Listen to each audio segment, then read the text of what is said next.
welcome to Life Hurts, God Heals. I'm one of your hosts, Kim Ward. And I'm your other host, Kurt Flagel.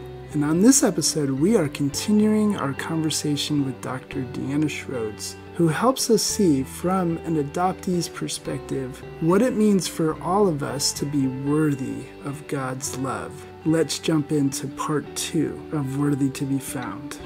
So I think, you and I are both adopted, so a lot of this, it's not a stranger to us because it's our story. We've lived it, not knowing where you come from, not knowing who you look like, dealing with sealed birth records, which, that's a whole nother thing that can set most of us off for, a nice tirade, which we don't really need to do technically right now. But could you just, for those who aren't adopted, who don't know why this is such a big deal, would you mind kind of explaining a little bit of that?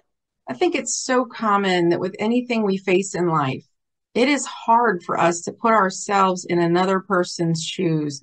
And it becomes easy to mock a pain that we have not endured. It becomes easy to do this with anything. I was just speaking with a friend, even just last night, who is a widow, and we're the same age, and she's a widow and has felt misunderstood by anyone but widows, because so often someone will lose a spouse and it's, after a few months, well, shouldn't you be over this by now? Or a year, shouldn't you be over this by now? Are you still crying about this or whatever? And with anything we go through that is a loss, I think when other people haven't experienced that same loss, they can go into dismissing, even sadly mocking, why is this such a big deal? And I think a part of it is because those of us who are adopted as infants, people think, how can that have any effect on you at all? Like, I don't even understand what the effect is here. And without belaboring this forever, I just encourage those people, because this is so, as you know, Kim, this is so deep and complicated. It is not nice and neat and tied up in a bow in 5 minutes or even 5 hours.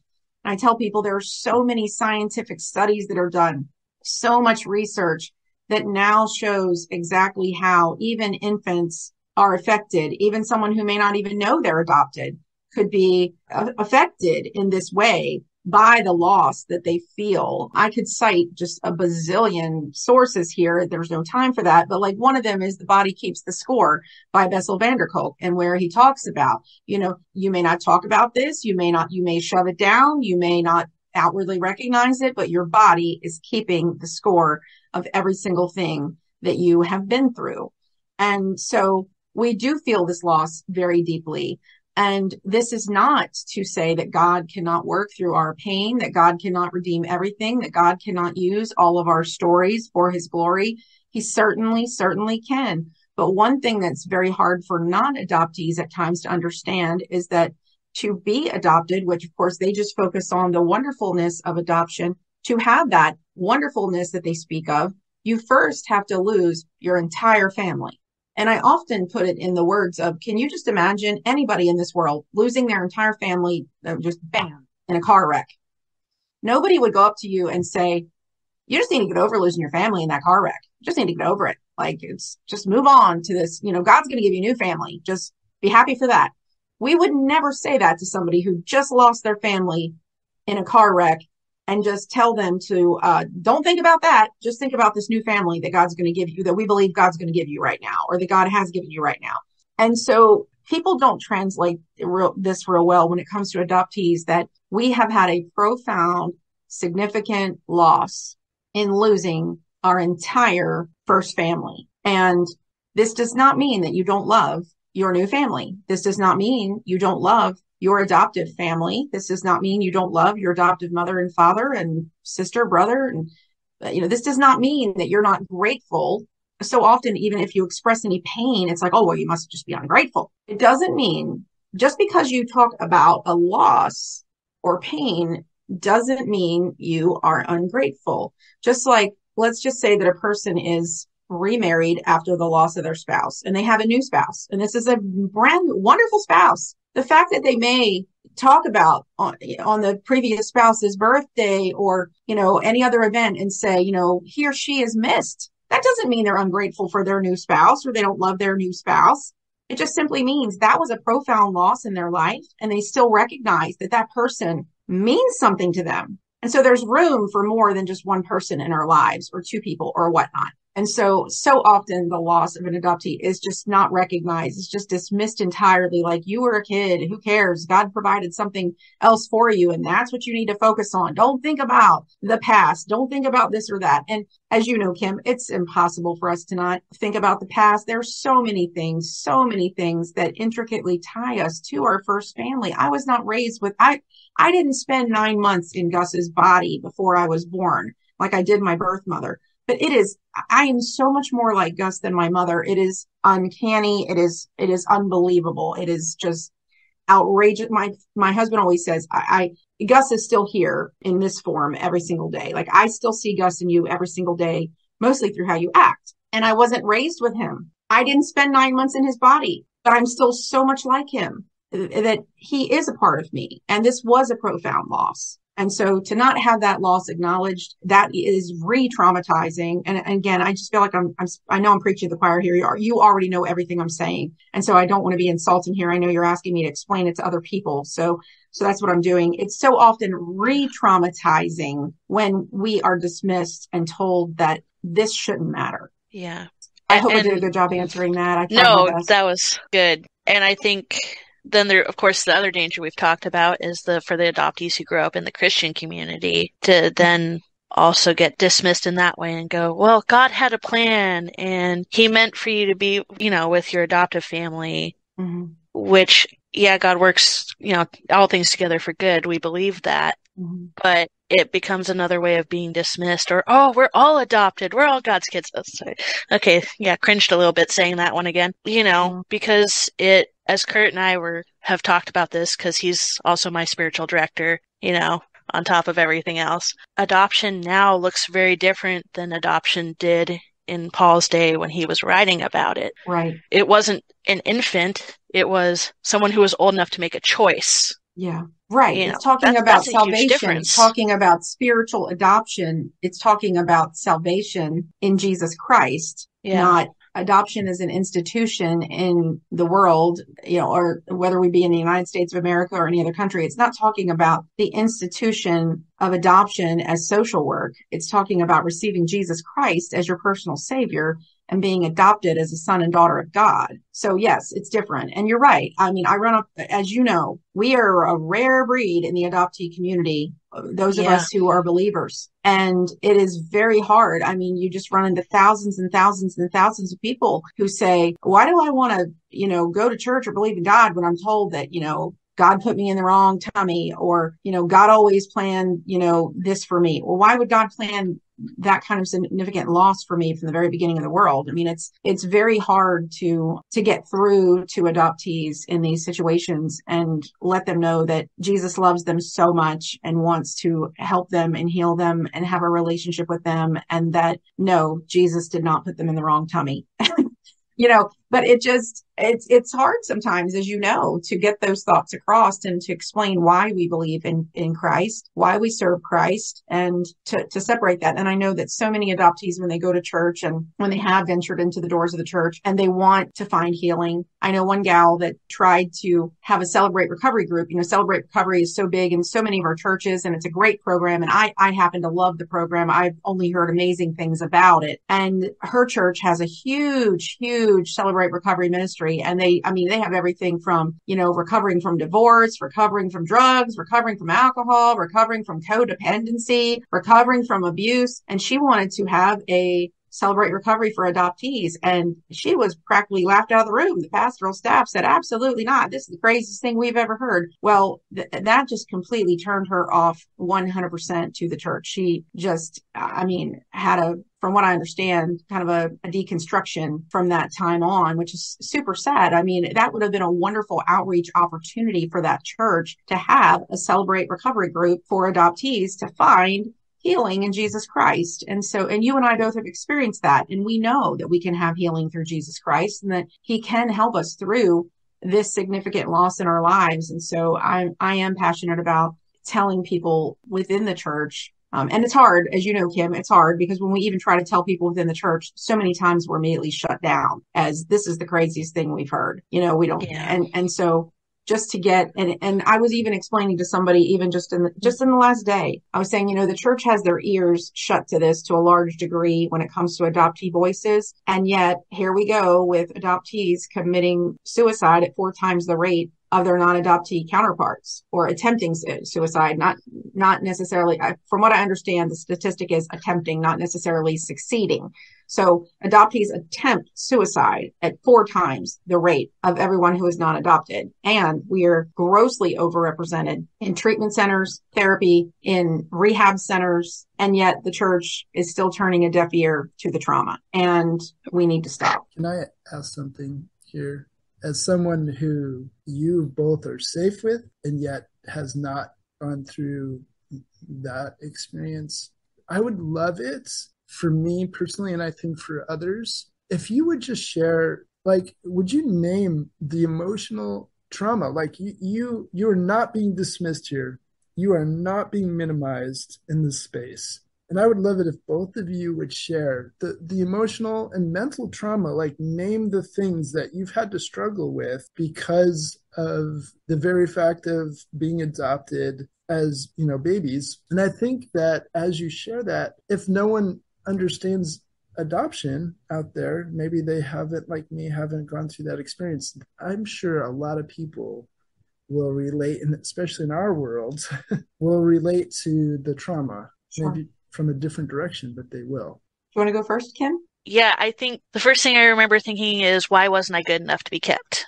Like, what did I do? If just being born, was enough for me to be left, how do I prevent that? And spending the rest of my life being the the good adoptee who does whatever it takes, to not get rejected that way again. Mm-hmm. Because rejection is a huge thing, because, all you did was be born and you get left, mm-hmm. And the people who then say, well, your mom loved you so much, that's why she gave you up. Then you equate love with being left. Exactly. Yes, I've heard people say, I know you have more to say, but let me just insert here. I have heard so many adoptees say that when I've said that I felt rejected and pain, people have said, this wasn't rejection. Your birth mother loved you so much, she gave you up. And so many adoptees have said to me, okay, so that pretty much taught me people who love you can walk away. And that's why so many adoptees have relationship issues, marriage issues, wrecked marriages, multiple marriages, when we grow up believing, well, it's just normal for people who love you to walk away and for you to have to build something new all over again. So it's just not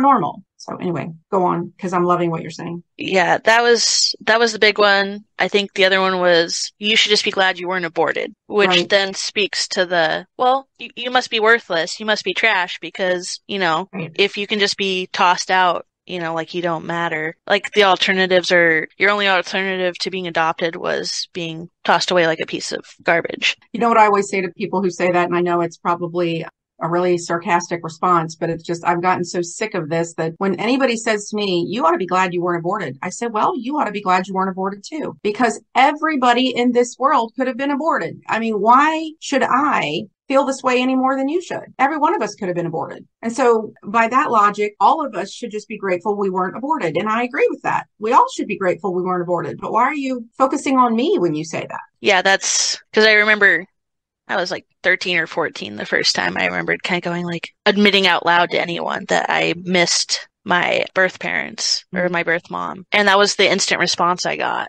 was that one and oh, well, God had a plan and you should just be so grateful. And isn't that occasionally a word that sets our teeth on edge? Yeah. Because it's dismissive of the pain, that we go through. And in my case, I also had well, why am I not worth pursuing?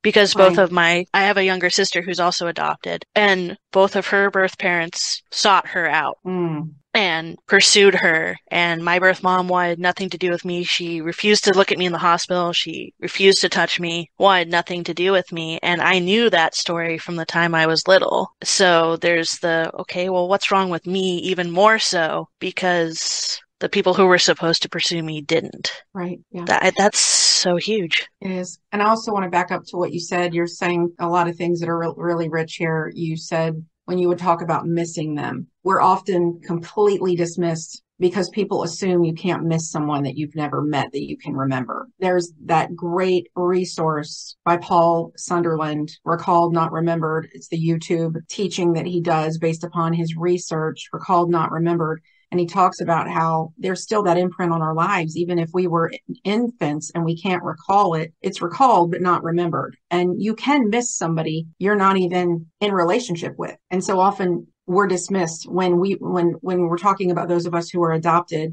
as infants who don't have the memory that we can recall. So yeah, I resonate with everything you're saying. For me, some of the trauma, I would say the significant loss, the grief, when I went into that leave of absence, I also went into 8 months of counseling. And that was really 8 months with a trauma-informed counselor, Christian counselor, who recognized immediately you're dealing with significant loss, you're dealing with complicated grief, you're dealing with complex trauma. I was never even familiar with these terms prior to that point, even though I was a minister, never heard of any of this. And she said, you're suffering from all of this and you need to go into recovery for this through therapy. And it changed my life. No one had ever recognized that before, but my trauma was significant loss, complicated grief. Also the secrets and the lies. It's so heavy. There's so many secrets and lies in most of our stories. And by this, I don't mean that your adoptive parents are lying to you that I know of.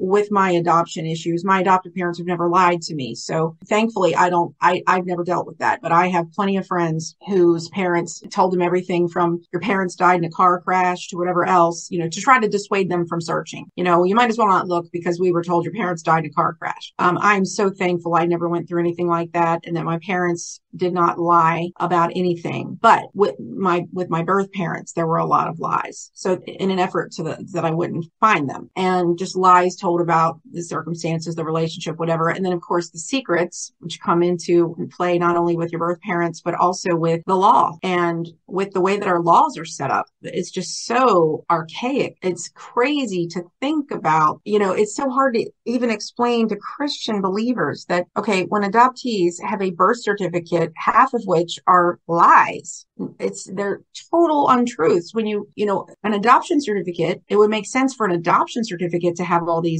things, but it doesn't make sense for a certificate of birth, which is supposed to be a record of the accurate data of your birth, should have all these things that aren't true about you. And this is why adoptees so badly, as you know, Kim, why we want our original birth certificates, because it's actually the accurate information. Some adoptees don't even have the right birthday on their birth certificate or the right hospital or the right city, because all these things were changed in an effort to make it hard for them to figure out where they originally were from and who they belonged to. So these are all just things that play with your mind, all the secrets, all the lies, the things about your own self that you don't know, looking into a mirror and having no idea why you have the face you have. And of course, when I would struggle with this over the years, there were people that would say, well, God gave you that face. Your face comes from Jesus. Your face comes from God. And I was, okay, I know that ultimately, but God used two people to make this face. I know that ultimately it comes from God, but I want to know the two people that he used to make up this face, because I look nothing like the people who raised me. And I know it's even harder. It's a whole other ball of wax that I can't even speak to because I have no firsthand experience, but I know it's even harder for our brothers and sisters in the adoptee community who are of a different race or a different nationality. And it's such a stark difference of having no one around them that looks like them. There's the whole genetic mirroring factor. So all of that is traumatic, to be searching in your face for the face where you come from and to just have no idea. And again, well-meaning Christians will just say you came from Jesus. And yeah, I ultimately do know I came from God. I've kind of had to look at it that way anyway. I'll be honest with you, and I don't know whether you relate to this, Kim, but for so long when I would think of my birth or my birthday or anything concerning my birth, I didn't ever picture myself being birthed by a woman or birthed through a woman. I always pictured myself born from a building because I didn't know the woman. I didn't know the person. I wasn't allowed to know the person. The law said I couldn't know the person. I pictured myself coming out of Norfolk General Hospital. I looked up, before I actually went there to see the building one time, I looked it up online, pulled pictures of it up, and I thought, this is where I come from. This is where I was birthed. Whenever I would picture my birth and my birthday, I just pictured myself born from a building because I didn't know any other thing. And I craved knowing who did I come out of, Yeah. So these things were all traumatic, and it's hard to explain to people that haven't experienced it. Just like most things we go through in life that are hard, and other people have never experienced it, and you're trying to explain why this is so hard, and they're just like, man, can't you just move on, focus on the good? Yes, I've done that for 56 years. I've tried to allow the Lord to redeem every single speck of this for his glory. Doesn't mean I don't have some hard days and that these aren't realities and complications that we have to solve. Yeah, I think that's probably the harder part for people to grasp sometimes. It's just like if you lose a parent or you lose a spouse, sometimes there are seasons, like holidays I know can be really hard for people who are adopted, birthdays, and lucky me, all of mine fall in a 3-month period for all of that. I am so happy every time, as Kurt is well aware of, since he normally gets my moodiness. And that's another thing that people don't understand. Like when adoptees, many adoptees, like I have some close adoptee friends. I mean, they don't even want to hear happy birthday. They don't want to get a birthday card. They don't want any of that, because the day reminds them that they came from someone that they don't know, from somewhere they don't know. It reminds them of everything they don't know. It reminds them of that day where this happened that they know nothing about. And so it's a hard day, but I know it's hard for them as well. When they express that they feel that way, it's just dismissed of, oh my God, you can't just be happy about your birthday. Like what the heck? This is crazy. Now I've honestly never dealt with that. I've always liked my birthday, but I would admittedly, I mean, I'm a person who thought about my birth parents all the time, super, super a lot more than just my birthday. But on my birthday, of course, I would think, are they thinking about me today? Like I would know that I was thinking about them every day, but I didn't know if they were thinking about me. And so, but especially on my birthday, I would think, this is my birthday. I'm just really wondering if they're thinking about me today. Yeah. There's so many unknowns for us that I think, and even being in reunion, and if that isn't complicated enough, there's still the grief of, okay, well, I'm in reunion now, but I can't get back the years that we lost, the time that we lost together. And yeah, I met my birth mom for the first time, 6 or 7 years ago? And it was the first time I saw someone who looked like me, who walked like me, who, dear Lord, sounded like me. Crazy, and like we walked up and she's like, oh, I'd know you anywhere. Wow. But at the same time, I have 3 siblings, only one of which knows I exist. I have grandparents that don't know I exist, all because my birth mom is still afraid of the consequences of her not telling anyone about me for the last 39 years. And that sucks. It does. It sucks to be treated like a secret. Like there's something shameful about your existence. And yeah, God has done amazing things through this. I had a conversation with him, which I love, where he's like, okay, Kim, what if I took you back in time and you got to live with your birth family and you still knew me, but you wouldn't know anyone that you met because we went on this journey? Would you do it? And he started bringing all these people like Kurt and his family and all the kids that I got to do youth ministry with. And I had to go, well, this isn't fair. Like, how could I make that choice? How could I give up all the people that I have loved being with?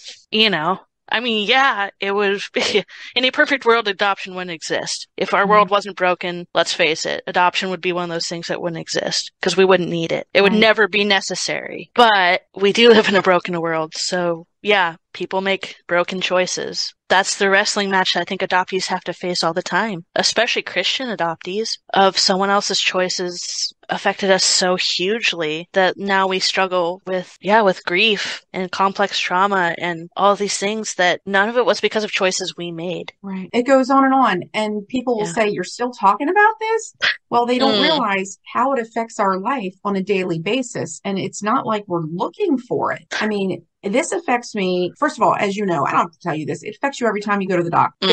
Big time, with all the questions and answers that you can or can't give. And then it affects you in so many other ways. People don't realize it's kind of like if you didn't have a red car, but suddenly you buy a red car and then you're driving this red car and when I bought a red Dodge, now I see all these red Dodges on the road because I have one. And so it's You see it everywhere. Being adopted, certain things, you now realize how much this is discussed every single day, all the time. Like, I don't know about you, but pretty much every movie you watch, it's got some element of it. And I tried to tell my family that. They thought I was crazy at first. And I said, I'm telling you guys, there's not a movie we watch that there's not an element in there that is about this. And they're like, oh, Mom, that can't be true. That can't be true. I'm like, you know what? Every single time we sit and watch a movie or TV show and this happens, I'm going to start saying, it's everywhere. Okay. So I started doing that. Well, wouldn't you know, every time we watch a movie as a family, this happens and I have to shout, it's everywhere. So now, I mean, it's become a funny thing. We were on a cruise not long ago and we're sitting there in a comedy show and suddenly the comedian starts going off about being adopted. Not that he's adopted, but he was just making adoption jokes about, oh, we're going to tell this kid he's adopted or whatever. And my family, my kids just look at me and all of a sudden they all go, it's everywhere, you know? And I said, it is. It's literally everywhere. Like there's not a day. I could keep my mouth shut all day long. I mean, that's going to be like parting of the Red Sea, right? But anyway, I could keep my mouth shut all the day long and never say a darn word. And I promise you, even without me talking, this subject is going to be brought up by somebody in my world, and not just about me. They're going to talk about, it could be talking about someone else, talking about their situation, talking about the issue. I promise you, it comes up in my world almost every day, if not every day, through somebody, especially in the church, because let's face it, among Christians, it's even more so. So, you know, like it's very rare that like when I'm leading a team, that at least a third to half of them don't have ties to this issue personally. So of course it's discussed all the time. It's just in your face all the time. Mm-hmm. And then before you know your birth parents, if you're not reunited, you know, even just questions like, oh, you know, when your mom was pregnant with you, did blah, blah, blah, blah, blah. And I'm like, oh, I don't know, because I don't even know her, you know? Right. So there's just things that happen every day without you looking for it, without you seeking it, without you trying to find it, without you, you know, honing in on it. It just is. It just is in our world today. And that's part of what people don't understand when they say, why can't you just let this go or not talk about it or not focus on it or blah, blah, blah. I'm like, well, if the rest of the world stopped focusing on it, maybe that would be a little easier, but like the whole world is focused on this. Let's be real. So most of the time they're focused on it in such a way that is not very understanding at all. There's people around them grappling with issues of loss. Yeah, so true. Yeah, see, I don't know if I focused when you were talking about, I figured I just came from a building. I just figured I showed up out of nowhere. There's the joke, the only alien on the planet, because that's kind of how you feel, because we haven't even talked about stuff like people who stay with their original family take for granted. Things like knowing who you look like, knowing your heritage. Oh, how many times did I hear growing up, oh, I'm part Greek and I'm part Native American and I'm part this and I'm part that. And I'm sitting there going, and then they go, Kim, what are you? And I'm like, long internal pause of how much of a conversation I want to go through, right. Even as a kid,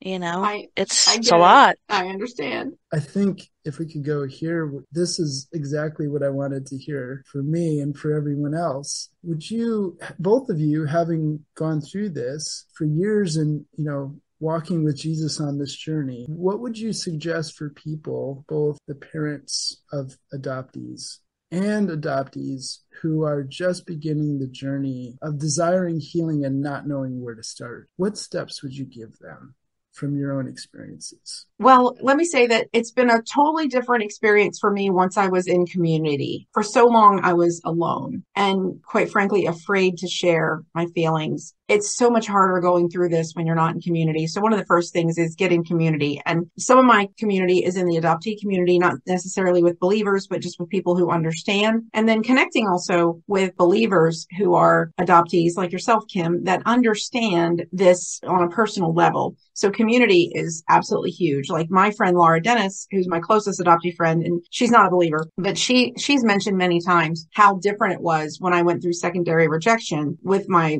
birth mother, how long it took me to move forward from that and how long I cried over that day after day because I wasn't in community at all. And then when I went through the situation with pretty much losing her a third time after I decided to heavily go after my birth father, I cried super bad, but it wasn't for 2 years. It was for a couple weeks that I was really heavily, weeping then that came to a close. And Laura said, you know what I believe the difference is? You're in such a strong community. And so staying in community is really key. And that would be spiritually as well, staying in touch with believers who have compassion and understanding and can walk through this with you so that you're not alone. As for me, it's very important for me to separate, always separate Jesus from people and understand that, as Kim says, we live in a broken world. The rain falls on the unjust. We live in a fallen world. No, God is not going around putting babies in the wrong tummy. When we attribute things like that to God, it's just a completely false narrative of who God really is. This is not who God is. And so when I separate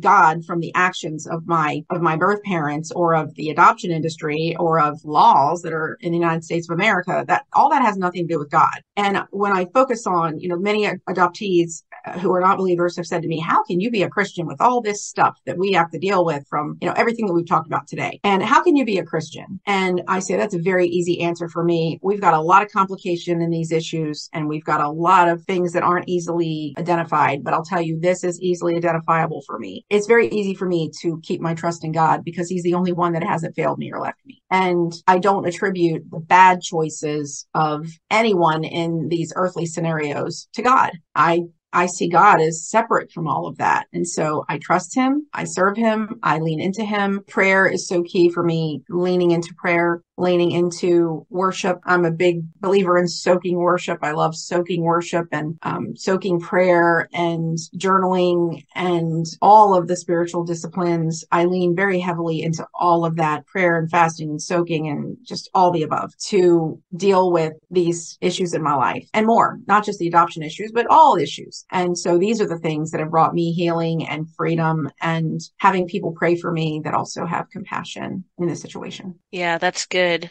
And I think, because depending on where you are, like I'm in a weird situation where I have yet to find any other Christian adoptees, or at least ones who are out, as we say, out of the fog, who aren't still touting this is all rainbows and unicorns and right. This is amazing. Find people online. Find like for me, like I said, it was your blog and then that led me to a lot of the other people, like Laura Dennis's blog I followed for a while, finding the communities. At the very least, find them online if you can't find them anywhere else. If we live in a kind of a small area on the central coast of California, it's difficult here. That was a hard thing. Yeah, community is huge. Like if Kurt hadn't shown up, if other people hadn't shown up, if God hadn't provided those people that were space, even if they go, I don't totally understand this, but I'm willing to listen. Yeah.